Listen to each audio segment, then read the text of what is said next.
3-3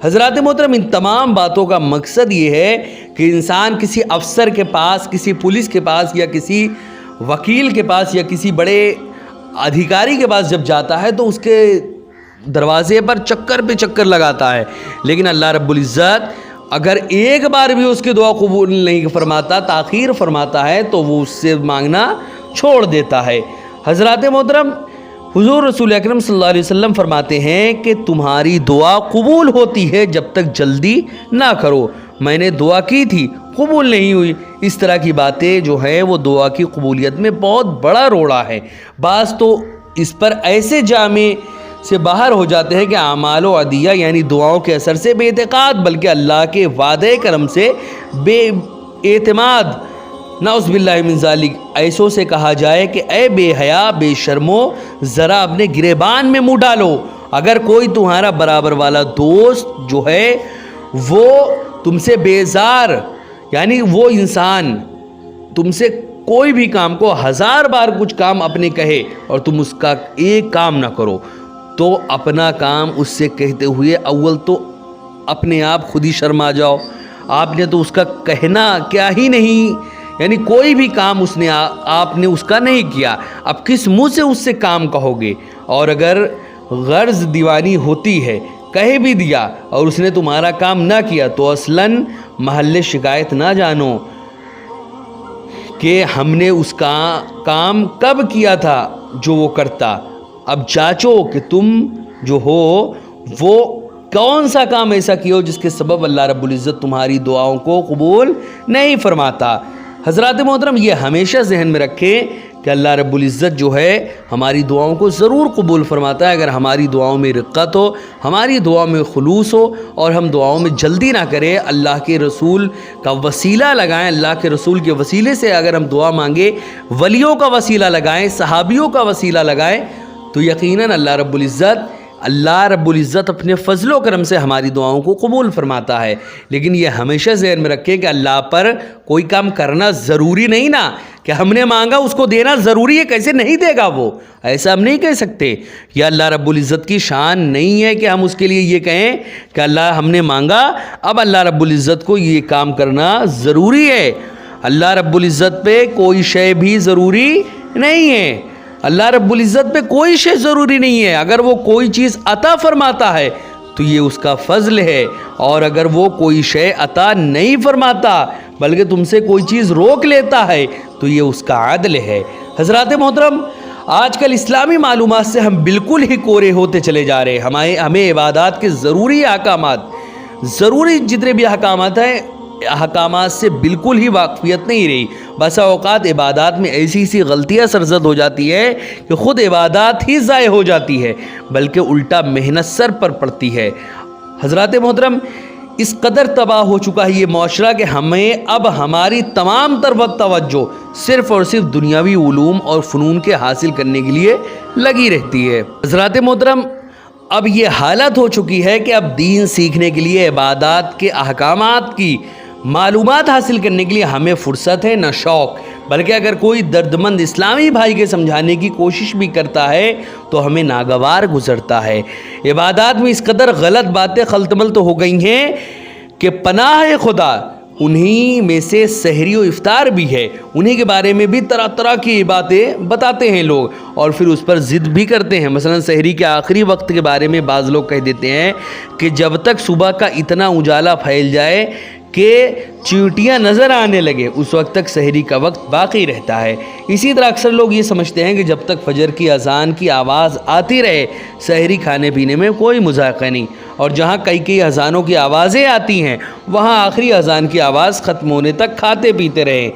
عجب تماشا ہے، ذرا سوچے تو صحیح، اگر آپ ایسی جگہ ہو جہاں اذان کی آواز ہی نہ آتی ہو، جس جگہ آپ ہیں وہاں پر اذان کی آواز نہیں آ رہی، تو آپ کیا کریں گے؟ اللہ رب العزت کی عبادت کا ذوق رکھنے والوں اپنی عبادات کو چند منٹوں کی غفلت کے سبب برباد نہ کرو۔ سحری کے بیان میں صفحات میں میں نے اس بات کو ذکر کیا تھا کہ آخر کتنی دیر میں آپ سحری کریں، کتنی دیر میں افطار کریں، ان تمام باتوں کو اس کے ہمارے یہی رمضان کی فضیلت میں ایک ایپیسوڈ میں ان تمام باتوں کا ذکر ہے، آپ جا کر اس کو پڑھ سکتے ہیں اور اس کو بطریق احسن ان تمام باتوں کو آپ سن سکتے ہیں کہ کہ آخر اللہ رب العزت نے اس میں کون کون سی نعمتیں فرمائی ہیں، اور سحری کا وقت، افطار کا وقت آخر کون سا ہے، کب ہمیں سحری کر لینا چاہیے، کب ہمیں افطار کرنا چاہیے۔ حضرات محترم، اللہ رب العزت نے قرآن مقدس میں ارشاد فرمایا، اور کھاؤ اور پیو یہاں تک کہ تمہارے لیے ظاہر ہو جائے سفیدی کا ڈورا سیاہی کے ڈورے سے پھوپٹ کر، یعنی پھر رات آنے تک روزے پورے کرو۔ ظاہر اس آیت مقدسہ میں نہ چوٹیوں کا ذکر ہے، نہ اذان فجر کا، بلکہ صبح صادق کا ذکر ہے، لہٰذا اذان کا انتظار نہ کیا کرو۔ معتبر نقشہ نظام الاوقات یعنی ٹائم ٹیبل میں صبح صادق اور غروب آفتاب کا وقت دیکھ کر اسی کے مطابق سحری و افطار کیا کرے۔ اے ہمارے پیارے اللہ عز و جل ہر ہمارے اسلامی بھائی اور بہن کو اسلامی احکام کے مطابق روزے رکھنے کی توفیق عطا فرما اور ہمارے روزوں کو اپنی بارگاہ میں قبول فرما۔ حضرات محترم، اب ماہ رمضان المبارک کے شب و روز میں نوافل پڑھنے کے فضائل بیان کیے جاتے ہیں۔ حضرات محترم، زندگی کو غنیمت جانتے ہوئے ہو سکے تو ان میں سے کچھ نہ کچھ نوافل ضرور پڑھے۔ حضرات محترم، جو کوئی رمضان المبارک کی رات میں 10 رکعتیں اس طرح پڑھے کہ ہر رکعت میں سورہ فاتحہ کے بعد 2 مرتبہ سورہ قدر پڑھے تو حضور رسول اکرم صلی اللہ علیہ وسلم کے فرمانے عالی شان کے مطابق اس کو 70 رات کی بیداری اور 70 یعنی اس کو سب سے پہلی بات تو 70 رات کی بیداری اور 70 دینار کی خیرات اور 70 غلام آزاد کرنے کا ثواب ملے گا۔ نیز اللہ رب العزت اس کے 70,000 گناہ معاف فرما دے گا اور حضرات انبیاء اکرام کے ساتھ اس کا حشر ہوگا۔ حضرات محترم، ہر رکعت کے عوض ایک مقبول حج کا ثواب۔ ایسی نفلیں ہیں کہ اگر ایک رکعت بھی آپ پڑھیں تو ہر رکعت کے عوض ایک مقبول حج کا ثواب۔ جو شخص رمضان المبارک کی ہر رات میں 2 رکعت نماز اس طرح ادا کرے کہ ہر رکعت میں سورہ فاتحہ کے بعد 3 مرتبہ سورہ اخلاص پڑھے تو اللہ رب العزت اس کی ہر رکعت کے بدلے میں 70 لاکھ فرشتے بھیجتا ہے۔ ان کا کام یہ ہوتا ہے کہ اس بندے کی نیکیاں رکھے اور برائیاں دور کرے اور اس کے درجات بلند کرے اور جنت میں اس کے لیے شہر اور محل بنائے اور باغات کی پرورش کرے۔ اس کے علاوہ ہر رکعت کے عوض اللہ رب العزت اس کو ایک مقبول حج کا ثواب بھی عطا فرماتا ہے۔ حضرات محترم، جو ہر شب کو سحری کے بعد 2 رکعت نماز پڑھے اور ہر رکعت میں سورہ فاتحہ کے بعد 25 مرتبہ سورہ اخلاص پڑھے تو رات کے ثواب کا جو اوپر ذکر ہوا اس کا دونا ثواب اللہ رب العزت اس کو عطا فرمائے گا۔ حضرات محترم، جو رمضان المبارک کے ہر دن میں 4 رکعت ادا کرے، ہر رکعت میں فاتحہ کے بعد سورہ اخلاص 3 مرتبہ پڑھے اور رمضان المبارک کے ہر جمعہ مبارک کو 10 رکعتیں اس طرح پڑھے کہ ہر رکعت میں سورہ فاتحہ کے بعد 11 مرتبہ سورہ اخلاص یعنی قل هو اللہ پڑھے تو حضور رسول اکرم صلی اللہ علیہ وسلم نے ارشاد فرمایا اس کے بارے میں کہ اس نماز کے پڑھنے والے کے لیے 10,000 شہیدوں کا، یعنی جو بھی انسان اس طرح کی نماز پڑھتا ہے اس کو 10,000 شہیدوں کا ثواب لکھا جائے گا، اور گویا اس نے 10,000 غلام آزاد کیے اور 700 سال اس طرح اللہ کی عبادت کی کہ دن کو اس نے روزہ رکھا اور رات کو اس نے قیام کیا، یعنی نماز اس نے رات بھر پڑھی۔ حضرات محترم، جو رمضان المبارک کے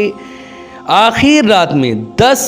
رکعت نماز اس طرح پڑھے کہ ہر رکعت میں سورہ فاتحہ کے بعد سورہ اخلاص 10 مرتبہ پڑھے، اللہ رب العزت اس کے تمام مہینے کی عبادت کو قبول کر لے گا اور 30,000 سال کی عبادت کا ثواب اس کے نامہ اعمال میں درج فرمائے گا۔ حضرات محترم، ہمارے پیارے اللہ ہمیں ماہ مبارک کا احترام کرنے، اس میں روزہ رکھنے، تراویح ادا کرنے، تلاوت کلام پاک اور نوافل کی کثرت کرنے کی توفیق مرحمت فرمائے۔ آمین آمین یا رب العالمین بوسیلت سید المرسلین۔ حضرات محترم،